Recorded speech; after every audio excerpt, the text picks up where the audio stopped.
শ্রী ঠাকুর অনুকূল চন্দ্রের সত্যানুসরণ থেকে কিছু পাঠ করছি। এটা খুবই সত্য কথা যে মনে যখনই অপরের দোষ দেখবার প্রবৃত্তি এসেছে, তখনই ওই দোষ নিজের ভেতরে এসে বাসা বেঁধেছে। তখনই কালবিলম্ব না করে ওই পাপ প্রবৃত্তি ভেঙে চুরে ঝেঁটিয়ে সাফ করে দিলে তবে নিস্তার, নইলে সব নষ্ট হয়ে যাবে। তোমার নজর যদি অন্যের কেবল কুই দেখে, তবে তুমি কখনোই কাউকে ভালোবাসতে পারবে না। আর যে সৎ দেখতে পারে না, সে কখনই সৎ হয় না।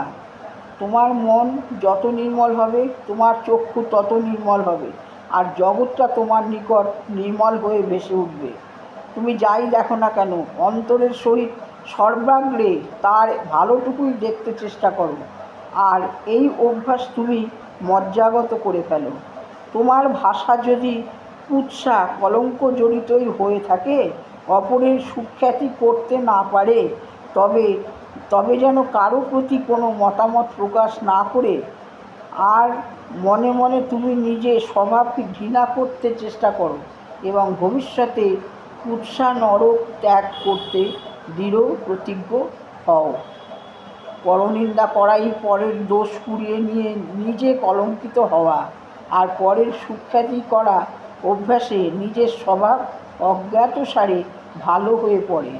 তাই বলে কোনো স্বার্থবুদ্ধি নিয়ে অন্যের সুখ্যাতি করতে নেই, সে তো খোসামোদ। সেক্ষেত্রে মন মুখ প্রায় এক থাকে না, সেটা কিন্তু বড়ই খারাপ, আর তাতে নিজের স্বাধীন মত প্রকাশের শক্তি হারিয়ে যায়। নমস্কার।